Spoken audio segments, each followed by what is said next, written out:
വിശാലമായി അള്ളാഹിനോട് മഗ്ഫിറത്ത് ചോദിക്കണം. ചെറുതും വലുതും എല്ലാ സംഗതികളും അള്ളാഹിനോട് പൊറുക്കലിനെ തേടണം. ശരിക്കൊരു തൗബയുടെ മനസ്ഥിതിയുമായി റബ്ബിനോട് മാപ്പിനെ ചോദിക്കണം. ശരിക്കും മഗ്ഫിറത്ത് ചോദിക്കണം. ആ ചോദിക്കുന്നത് നമ്മുടെ കണ്ണും ഖൽബും അറിഞ്ഞ് ചോദിക്കണം. അങ്ങനെ ചോദിക്കുമ്പോ അല്ലാഹു തആല നമ്മുടെ ഉദ്ദേശം പൂർത്തീകരിച്ചു തരും. എന്താണ് ഉദ്ദേശം? നമുക്ക് അല്ലാഹുവിന്റെ മഗ്ഫിറത്ത് വേണം. അല്ലാഹ് പാപം പൊറുത്ത് നമ്മളെ നന്നാക്കണം. പാപം പൊറുക്കപ്പെട്ടവരിൽ നമ്മൾ ഉൾപ്പെട്ട് കിട്ടുകയും വേണം. റമളാനിന് അങ്ങനത്തെ ഒരു ആത്മീയമായ ചൈതന്യമുണ്ട്. അത് ശരിയായി ചോദിച്ച് ഉൾക്കൊള്ളുന്ന ആളുകൾക്ക് വല്ലാത്ത ഹരമാണ്. ചോദിച്ചാൽ അല്ലാഹ് പുറത്തു തരൂലേ? പുറത്തു തരും. നാട്ടുകാരൊന്നും പൊറുക്കൂല എന്ന് പറഞ്ഞാലും അല്ലാഹു തആല പുറത്തു തരും. ആ പുറത്തു തരാൻ ഒറ്റ കാരണമാണ്, ചോദിക്കുന്നവൻ പൊറുക്കണമെന്ന ശരിയായ നിയ്യത്തോടെ ചോദിക്കണം. അതേ അസ്തഗ്ഫിറുല്ലാഹൽ അലീം എന്ന് ചൊല്ലുന്ന ഇസ്തിഗ്ഫാറില്ലേ, അത് ഇസ്ലാമിലെ ഏറ്റവും വലിയൊരു ഒറ്റമൂലികയാണ്. പാപം പൊറുക്കാൻ മാത്രമല്ല, മുറാദ് ഹാസിലാകാനൊക്കെ ഏറ്റവും നല്ലൊരു വിഷയം അതാണ്. നിങ്ങൾ കേട്ടിട്ടില്ലേ ബഹുമാനപ്പെട്ട അഹ്മദ് ബിൻ ഹംബൽ റളിയല്ലാഹു അൻഹു മഹാനവറുകൾ ഒരു നാട്ടിലൂടെ ഇങ്ങനെ യാത്ര ചെയ്ത് ഇശാ നിസ്കാരത്തിന് ഒരു പള്ളിയിലെത്തി. നിസ്കാരം കഴിഞ്ഞപ്പോ പള്ളി അടക്കാനുള്ള ആളിങ്ങനെ കാത്തു നിൽക്കാണ്. അപ്പൊ ഒരാള് പള്ളിയിൽ നിന്ന് നിസ്കരിച്ച് ദിക്റിലോട്ട് നിൽക്കണം, മുപ്പര് നീക്കണില്ല. ഇത് അഹ്മദ് ബിൻ ഹംബൽ തങ്ങളാണ്. അപ്പോ മഹാനവറുകൾക്ക് ഇപ്പൊ വീട്ടിൽ പോകാൻ കഴിയൂല, കാരണം കുറെ ദൂരത്താണ്, അങ്ങോട്ട് പോയാൽ എത്തൂല. മഹാനവറുകളുടെ ഉദ്ദേശം തൽക്കാലം അവിടെ കൂടിയിട്ട് രാവിലെ പോകാന്നാണ്. അപ്പൊ അവരോട് പറഞ്ഞു, ഞാൻ ഇന്ന് ഇവിടെ താമസിച്ചോട്ടെ. ഇവിടെ താമസിക്കാൻ പറ്റൂല, ഇവിടെ പള്ളി പൂട്ടിയിട്ടെന്ന് ഇവിടുത്തെ നിയമമാണ്. ഇവിടെ പള്ളിയിൽ അങ്ങനെ പലർക്കും അനുവാദം കൊടുത്ത് രാവിലെ നോക്കുമ്പോ പള്ളിയുടെ പലതും കാണാനില്ല. അപ്പൊ ഇവിടുത്തെ ആൾക്കാർ തീരുമാനിച്ചു തെറ്റൊന്നുമില്ല, തീരുമാനിച്ചു ഇതെപ്പോഴും നിശാസ്കാരം കഴിഞ്ഞാൽ ഭദ്രമായി പൂട്ടിയിട്ട് സുബൈന്റെ മുമ്പ് തുറന്നാ മതി ഞാൻ തീരുമാനിച്ചിട്ടുണ്ട്. അപ്പൊ പറഞ്ഞു, ഞാൻ അഹ്മദ് ബിൻ ഹംബലാണ്, നിങ്ങൾ ഏത് ഹംബലാലും കുഴപ്പമില്ല, ഇപ്പൊ ഇവിടുന്ന് പോണോ? ഉത്തരവാദപ്പെട്ട ആളങ്ങനെ പറഞ്ഞു, നിങ്ങളിപ്പോ ഇവിടുന്ന് പോകണം. സംഗതി നിങ്ങൾ ഇവിടെ നിൽക്കാൻ വേണ്ടി അഹ്മദ് ബിൻ ഹംബലെന്നും ഇബ്രാഹിമിനെന്നൊക്കെ പറയും, പക്ഷെ അതൊന്നും കേൾക്കൂല. നിങ്ങൾ പോണെന്ന് പറഞ്ഞാൽ പിന്നെ അഹ്മദ് ബിൻ ഹംബൽ റളിയല്ലാഹു അൻഹു വാശിക്കുന്നില്ല, അവിടുന്ന് പോന്ന്. അങ്ങനെ പുറത്തു നിന്ന് ഏതെങ്കിലും ഒരു വീട്ടില് രാത്രി താമസം കിട്ടിയാൽ രാവിലെ പോകാലോ. അല്ലാഹു തആലാന്റെ ഒരു നിശ്ചയം നോക്ക് നിങ്ങൾ. ആ പള്ളിയിൽ നിന്ന്, ഭവനത്തിൽ നിന്ന് അല്ലാഹു തആല ഇറക്കി കുറച്ചങ്ങ് നടന്നപ്പോ ലൈറ്റുള്ളൊരു വീട് കണ്ടപ്പോ അങ്ങോട്ട് കയറിയിട്ട് ചോദിച്ചു, ഞാനിന്ന് രാത്രി ഇവിടെ നിന്നോട്ടെ? ആ രാത്രി നിന്നോളൂ, നാളെ രാവിലെ പോയിക്കോളാം. നിങ്ങൾ ആരാ? ഞാനൊരു മുസാഫിർ, യാത്രക്കാരനാണ്. പേരും നാളൊന്നും പറഞ്ഞില്ല, ഞാനൊരു യാത്രക്കാരനാണ്. അങ്ങനെ രാത്രി പിന്നെ വീട്ടിലേക്ക് പോയാൽ എത്തൂല, ഞാൻ ഇവിടെ കയറി ഇവിടെ നിന്നോളാം. നിന്നോളിന്ന് പറഞ്ഞു. അങ്ങനെ അഹ്മദ് ബിൻ ഹംബൽ റളിയല്ലാഹു അൻഹു പറയാൻ, ഞാൻ റൂമിൽ കയറി താമസിച്ച് ഞാനങ്ങനെ ഉറങ്ങാൻ കിടന്നപ്പോ അപ്പുറത്തെ റൂമിൽ നിന്നുണ്ട് ആ വീട്ടിലെ കുടുംബക്കാരൻ, ആ വീട്ടിലെ ഉപ്പ ഇസ്തിഗ്ഫാർ ചെല്ലുന്നുണ്ട്. ഇസ്തിഗ്ഫാറിന്റെ 100-150 ചെല്ലോട് ചെല്ലുന്നെ. അസ്തഗ്ഫിറുല്ലാഹ് അല്ലദീ തീരുന്നില്ല, എത്രയാ ചെല്ലുന്നത്. അപ്പൊ എനിക്കാണെങ്കിൽ ഇങ്ങനെ ഉറക്കം വരാതുകൊണ്ട് അയാളൊന്ന് ചോദിച്ചാലോ, എന്താ നിങ്ങൾക്ക് വല്ല പ്രത്യേക മുറാദുണ്ടോ, അല്ലെങ്കിൽ എന്തെങ്കിലും മഹാപാപം ചെയ്തിട്ട് അല്ലാഹു തആലാനോട് കേണപേക്ഷിക്കാണോ എന്ന് ചോദിക്കാൻ വേണ്ടി ഞാൻ റൂമിൽ നിന്ന് ഇറങ്ങി. അയാൾ എടുത്ത് ചെന്നിട്ട് ഞാൻ ചോദിച്ചു, അല്ല സുഹൃത്തെ, കുറെ നേരമായല്ലോ ഇസ്തിഗ്ഫാർ ഇങ്ങനെ കേൾക്കുന്നത്, ഉറങ്ങൊന്നും വേണ്ട, എത്ര നേരായി? നിങ്ങൾ ഈ ഇസ്തിഗ്ഫാറിന്റെ പിന്നിൽ വല്ല ലക്ഷ്യമുണ്ടോ? എത്ര കൊല്ലായി? ഏകദേശം ഒരു 10-20 കൊല്ലായി ഇങ്ങനെ ചൊല്ലാൻ തുടങ്ങിയിട്ട്. ഒരൊറ്റ മുറാദ് കൂടി സാധ്യമായി കിട്ടേണ്ടതുണ്ട്. അത് കിട്ടിക്കഴിഞ്ഞാൽ പിന്നെ ഈ ദുന്യാവിൽ നിൽക്കാനൊന്നും വലിയ പൂതിയൊന്നുമില്ല. ബാക്കിയുള്ളതൊക്കെ അല്ലാഹു തആല തന്ന തൗഫീഖ് കൊണ്ട് ഞാൻ ഏകദേശമൊക്കെ ചെയ്ത് ഒപ്പിച്ചിട്ടുണ്ട്. സ്വീകരിക്കണ അള്ളാന്റെ അടുത്താണ്. ഞാൻ ഇപ്പൊ ചോദിക്കുന്ന ഒന്നുകൂടി കിട്ടണം, അതിനാണ്. എന്താ നിങ്ങളെ ചോദ്യം? നാടുനീള അറിയപ്പെടുന്ന 10 ലക്ഷം ഹദീസ് മനപ്പാടമുള്ളൊരു മഹാപണ്ഡിതനുണ്ട്, അഹ്മദ് ബിൻ ഹംബൽ ശൈബാനി റളിയല്ലാഹു അൻഹു എന്നാണ് ആ മഹാന്റെ പേര്. ഞാൻ അല്ലാഹുവിനോട് ഇസ്തിഗ്ഫാർ ചൊല്ലുന്നത് മരിക്കുന്നതിന്റെ മുമ്പ് ആ സ്വാലിഹായ മഹാനെ കണ്ടൊന്ന് മരിക്കണേ. 10-20 കൊല്ലമായി പതിവായി ഞാൻ ഇസ്തിഗ്ഫാർ ചൊല്ലാൻ തുടങ്ങിയിട്ട് ഇതങ്ങ് കേട്ടപ്പോ അഹ്മദ് ബിൻ ഹംബൽ റളിയല്ലാഹു അൻഹു പറഞ്ഞു, നിങ്ങളാ പറയുന്ന അഹ്മദ് ബിൻ ഹംബൽ ഞാനാണ്. ഇസ്തിഗ്ഫാർ നിർത്താൻ നേരമായിട്ടുണ്ടേ. നിങ്ങൾ പറയുന്ന അഹ്മദ് ബിൻ ഹംബൽ തങ്ങൾ ഞാനാണെന്ന് പറഞ്ഞപ്പോഴേക്ക് ആലിംഗനം ചെയ്ത് മുസാഫഹത്ത് ചെയ്ത് ആദരിച്ചു ബഹുമാനിച്ചു. റബ്ബേ, എനിക്ക് കണക്കാക്കിയ അവധി നീ എപ്പോഴാണോ തരുന്നത് ഞാനത് സ്വീകരിക്കാനൊരുക്കമാണ്. കാരണം ഈ ദുനിയാവിൽ എനിക്ക് ബാക്കിയുള്ളൊരു അഭിലാഷമാണ് 10 ലക്ഷം ഹദീസ് മനപ്പാടമുള്ളൊരു മഹാപണ്ഡിതൻ ഇമാമു അഹ്ലിസ് സുന്നഹ് എന്ന അപരനാമത്തിൽ അറിയപ്പെടുന്ന അഹ്മദ് ബിൻ ഹംബൽ തങ്ങളെ ഒന്ന് കാണണം. കണ്ടല്ലോ അല്ലാഹ്, ഇനി എനിക്ക് ഏറെ മറ്റൊരു താല്പര്യവുമില്ല. ഇനി നിന്റെ അടുത്തേക്ക് വരാൻ നീ എന്നെ വിളിക്കുമ്പോൾ ഞാൻ റെഡിയാണ്. സുബ്ഹാന ജല്ല ജലാലുഹു. സഹോദരങ്ങളെ, അസ്തഗ്ഫിറുല്ലാഹൽ അദീം കൊണ്ട് സാധ്യമാക്കി എടുത്തോ നോക്ക് നിങ്ങൾ. ഏതോ നാട്ടിലുള്ള അഹ്മദ് ബിൻ ഹംബൽ തങ്ങൾ ആ നാട്ടിലെത്തി. പള്ളിയിൽ കയറി കിടക്കാൻ കഴിഞ്ഞില്ല. ഇറങ്ങി പുറത്തു നടന്നപ്പോൾ അതേ വീട്ടിൽ തന്നെ എത്തി. അല്ലാഹുവല്ലേ എവിടെ എത്തിച്ചത്? ആ വീട്ടിൽ തന്നെ താമസം കിട്ടി. ആ വീട്ടുകാരന്റെ ഇസ്തിഗ്ഫാർ കേട്ടു. മുറാദ് ഹസിലായി കിട്ടി. റമളാനിന്റെ നടുവിലെ 10 മഗ്ഫിറത്തിന്റെ 10ആണ്. നല്ല പാപക്കറകളൊക്കെ കണ്ണീര് കൊണ്ട് കഴുകിക്കളയണം. മൃദുലമായ മനസ്സോടെ അള്ളാനോട് ഇസ്തിഗ്ഫാർ ചൊല്ലണം. പാപം പുറത്തു കിട്ടാൻ വേണ്ടി ദ്വാരക്കണം. ഒരു പാപക്കറയുമില്ലാത്ത, ഒരു പാപത്തിന്റെ ആരോപണം പോലും വരാത്ത ലോകത്തിന്റെ നേതാവ് മുഹമ്മദുർ റസൂലുള്ളാഹി സ്വല്ലല്ലാഹു അലൈഹി വസല്ലമ തങ്ങൾ അല്ലാഹുവിനോട് ഇസ്തിഗ്ഫാർ ചൊല്ലിയില്ലേ? പാപം ചെയ്തിട്ടാണോ ഇസ്തിഗ്ഫാർ ചെയ്യാറുള്ളത്? അല്ലേ അല്ല. റബ്ബേ, നീ തന്ന ശുക്ർ, നീ തന്ന നിഅമത്ത്, അത് കയ്യും കണക്കുമില്ലാത്ത നിഅമത്തല്ലേ? ലോകത്തെ ഏറ്റവും അഫ്ളലായ വ്യക്തി ഞാനാണല്ലോ അല്ലാഹ്. നബിതങ്ങളെ ഭാവനയാണ്.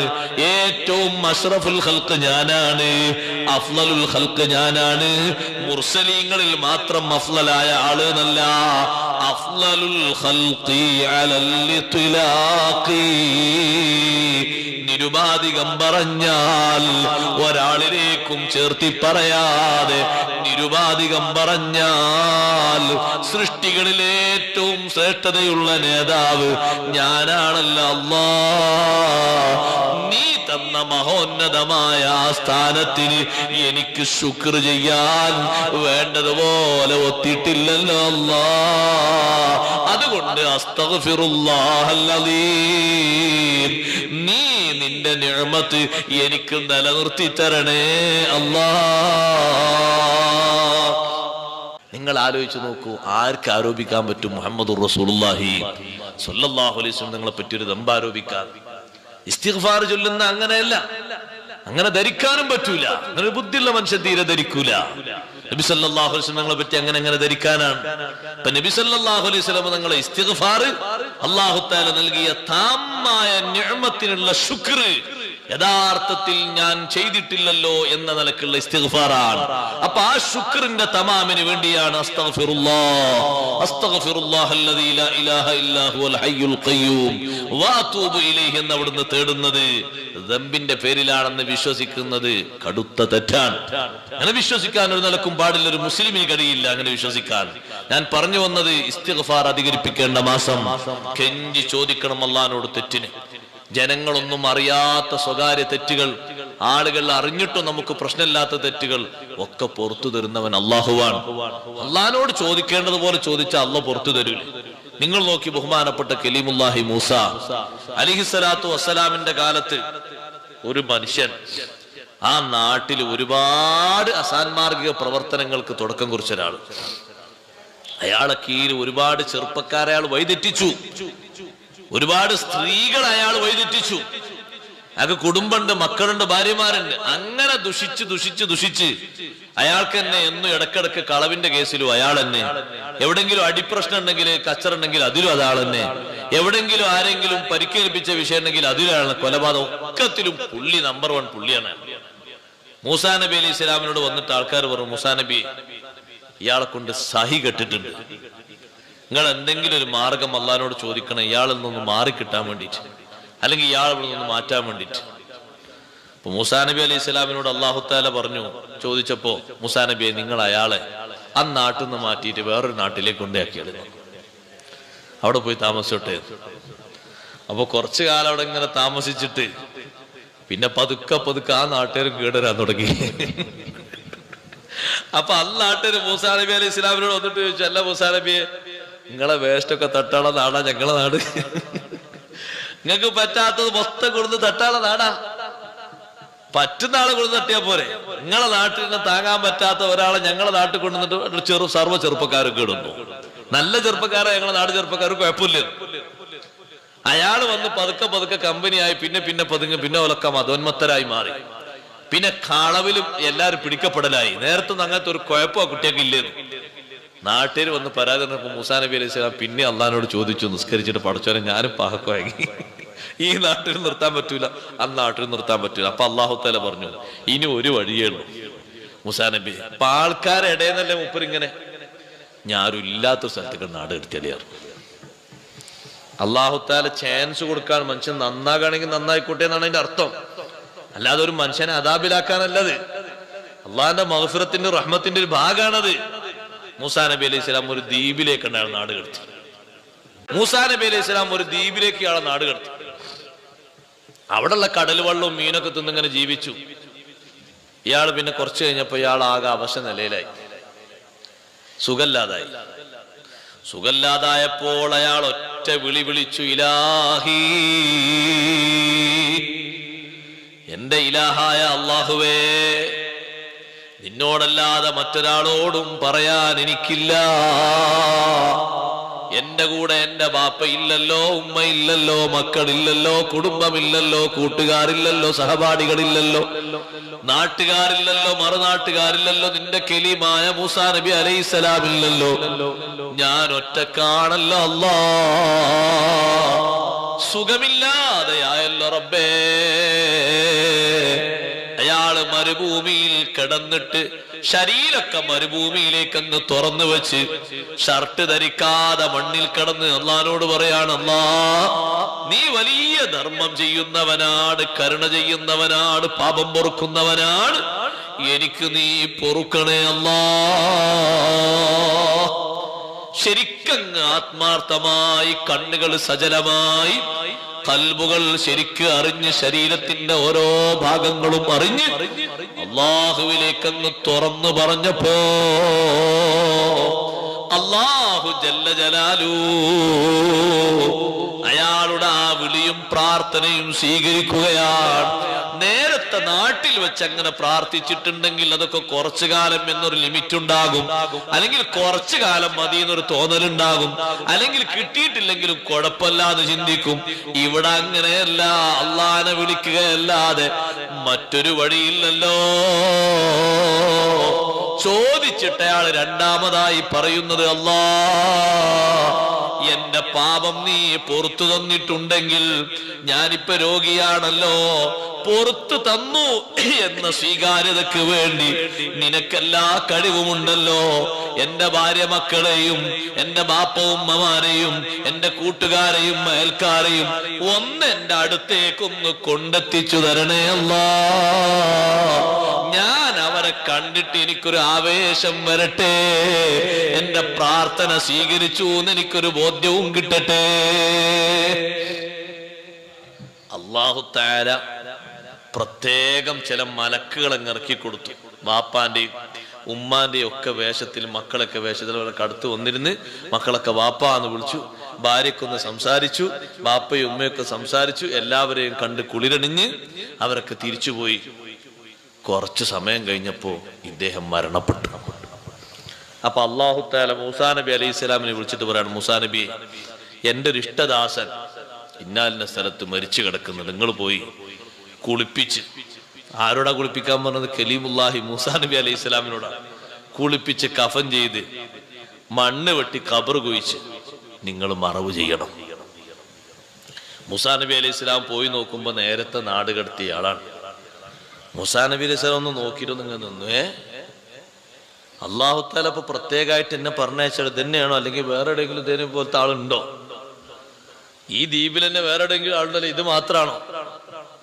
മൂസാ നബി അലൈഹി ഇസ്ലാമിനെ വിളിച്ചിട്ട് അള്ളാഹു തആല പറഞ്ഞു, മൂസാ നബി ആശങ്കപ്പെടേണ്ട, അതന്നെയാണ് ഞാൻ ആ പറഞ്ഞ എന്റെ അടിമ എന്ന് പറഞ്ഞ, എന്റെ ഇഷ്ടദാസൻ എന്ന് പറഞ്ഞ അതന്നെയാണ്. ഇപ്പൊ എങ്ങനെ പഠിച്ചവനെ ഇഷ്ടദാസനായി? നാട്ടുകാര് മുഴുവൻ പറഞ്ഞെന്താ? പുറത്തുകൊടുക്കൂലട്ടോ അല്ലേ? അല്ല നാട്ടുകാരൊക്കെ അളാപ്പി മുത്താപ്പി ഉണ്ടോ? അല്ല പുറത്തുകൊടുക്കൂല, ഓല് പറയാൻ പുറത്തുകൊടുക്കൂലട്ടോ. പുറത്തുകൊടുക്കൂല. ഇങ്ങനെ അവരൊക്കെ വിധി എഴുതിയിട്ടുണ്ട്. ശരിയാണ് മൂസാ നബിയെ, ഞാൻ അയാൾക്ക് ഒന്നാമത്തെ ഷോക്ക് കൊടുത്തതാണ് സ്വന്തം നാട്ടിൽ നിന്ന് മാറി താമസിക്കുക. അപ്പോഴും ഒരു പക്ഷേ സാഹചര്യങ്ങളുടെ സമ്മർദ്ദങ്ങൾക്കനുസരിച്ച് അയാൾക്ക് നന്നാകാൻ പറ്റിയില്ല. പിന്നെ വിജനമായ എന്റെ ഭൂമിയിൽ വന്നപ്പോ എന്റെ വെള്ളം കുടിച്ച് എന്റെ ഭക്ഷണം കഴിച്ച് അയാൾ എങ്ങനെ കഴിയുമ്പോ ഇബാദത്ത് തുടങ്ങി. ഒറ്റക്കല്ലേ, ഏകാഗ്രതയൊക്കെ അയാൾ വെടിഞ്ഞു. കലശലായ അസുഖം വന്നപ്പോൾ അയാൾ എന്നെ വിളിച്ചു, ആത്മാർത്ഥതയുടെ വിളി. പൊറുക്കണേ അല്ലാ, മാപ്പാക്കണേ അല്ലാ. ഞാൻ ആ വിളിക്ക് ഉത്തരം ചെയ്തു. രണ്ടാമതും എന്നെ വിളിച്ചു പറഞ്ഞു, നീ എന്റെ പാപം പൊറുത്തിട്ടുണ്ടെങ്കിൽ, എന്നെ നീ കബൂൽ ചെയ്തിട്ടുണ്ടെങ്കിൽ, എന്റെ കൂടെ എന്റെ ബാപ്പയും മറ്റുമൊക്കെ ഉണ്ടെങ്കിൽ ഞാൻ രോഗാവസ്ഥയിലാണ്, അവർ പരിചരിക്കാൻ വരും. രോഗം വന്നില്ലേ നിനക്ക് അവരൊക്കെ എന്നെ ഒന്ന് ആശ്വസിപ്പിക്കാൻ വരും. ഇനി രോഗിയായില്ലേ, ഇനി തെണ്ണിപ്പിലേക്കൊന്നും പോകൂല എന്ന് പറയും. പടച്ചോനെ, അവരെന്റെ അടുത്തില്ലല്ലോ, അവരെ എത്തിച്ചു തരണമെന്ന് പറഞ്ഞപ്പോ ഞാൻ അവരെ രൂപത്തിൽ അവിടെ ആളിറക്കിയിട്ടുണ്ട്. അവരെല്ലാം കണ്ടുവന്നപ്പോ പിന്നെ എന്റെ അടിമയെ ഞാൻ പിടിച്ചു. മൂസാ നബിയെ, അയാള് നല്ല ആളാണ്. നിങ്ങൾ കുളിപ്പിച്ച് നിസ്കരിച്ച് ഖബറ് കുഴിച്ച് മറമാടണേ. ഇന്ന റബ്ബക വാസിഉൽ മഗ്ഫിറ, നിന്റെ രക്ഷിതാവായ അല്ലാഹു വിശാലമായ മഗ്ഫിറത്ത് ചെയ്യുന്നവനാണ്. ബഹുമാനപ്പെട്ട ഹബീബ് റസൂലുള്ളാഹി സ്വല്ലല്ലാഹു അലൈഹി വസല്ലം തങ്ങളുടെ ജീവിതത്തിൽ ഏറ്റവും സങ്കടം വന്ന നിമിഷമല്ലേ ഉഹുദിന്റെ രണഭൂമിയിൽ അവിടുത്തെ പിതൃ സഹോദരനായ ഹംസത്തുൽ കർറാർ റളിയല്ലാഹു അൻഹുവിന്റെ ചേതനേറ്റ ശരീരം, കരളക്ക മാന്തി പൊളിച്ച ശരീരം കണ്ട് തങ്ങൾ വല്ലാതെ വേദനിച്ചുപോയി. ആ ശരീരത്തിന് ചാട്ടുളി പ്രയോഗം നടത്തി ഹംസ റളിയല്ലാഹു അൻഹുവിനെ വീഴ്ത്തിയ ആളല്ലേ വഹ്ശി എന്ന് പറയുന്ന ആള്. വഹ്ശി വന്നിട്ട് നബി തങ്ങളെ മുന്നിൽ ഷഹാദത്ത് കലിമ ചൊല്ലിയിട്ട്, എന്റെ പാപം അല്ലാഹ് പൊറുക്കൂലേ നബിയേ, തങ്ങൾക്ക് ഏറ്റവും സങ്കടകരമായ ഒരു കാര്യമല്ലേ ഞാൻ ചെയ്തു വെച്ചത്. വഹ്ശി, അല്ലാഹ് പൊറുക്കാത്ത ഒന്നില്ല. ഇന്നൽ ഇസ്ലാമ യഖ്ദിമു മാ കാന ഖബ്ലഹു വ അന്നൽ ഹിജ്റത തഖ്ദിമു മാ കാന ഖബ്ലഹാ. ഇസ്ലാം ആശ്ലേഷണം നേരത്തെയുള്ള എല്ലാ ദുർചെയ്തികളെയും, ചെറുതാകട്ടെ വലുതാകട്ടെ, എത്ര നീരസപ്പെടുന്നതാകട്ടെ, അല്ലത് മായ്ച്ചു കളയും. ഇസ്ലാമോടുകൂടെ ആ കറ അല്ല നീക്കിക്കളയും. വഹ്ശി റളിയല്ലാഹു അൻഹുവായി മാറിയിട്ട് നബി സല്ലല്ലാഹു അലൈഹി വസല്ലം തങ്ങളെ മുന്നിൽ വന്ന് ചെയ്തുപോയ കുറ്റത്തെ പറ്റി പശ്ചാത്താപമില്ലേ എന്ന് ചോദിക്കുമ്പോ ഉണ്ടെന്നല്ലേ മറുപടി കൊടുക്കുന്നത്. ആ വഹ്ശിക്ക് പോലും സലാമത്തിന്റെ അവസ്ഥ കൊടുത്തെങ്കിൽ മുഅ്മിനുകളെ, മഗ്ഫിറത്ത് അല്ലാഹുവോട് ചോദിക്കണം. റബ്ബിനോട് പാപക്കറകളൊക്കെ നീക്കിത്തരാൻ വേണ്ടി പറയണം. അത് പറയേണ്ടത് പോലെ പറയണം. അതിനുള്ള സമയവും സന്ദർഭവും ഒക്കെ കാണണം. അല്ലാഹ് നമുക്ക് തൗഫീഖ് നൽകട്ടെ. അതിനെന്തെല്ലാം സുഹൃതങ്ങളുണ്ടോ ഒന്നും വിടാതെ റമദാനിൽ ചെയ്യണം. മഗ്ഫിറത്ത് അല്ലാഹുവോട് ചോദിക്കണം. എല്ലാ രാത്രിയിലും പകലിലും ഉത്തരം കിട്ടുന്ന രാവുകളല്ലേ റമദാനിൽ. ഒരൊറ്റ രാവും ദുആഇന് ഉത്തരം ഒഴിഞ്ഞതില്ലല്ലോ.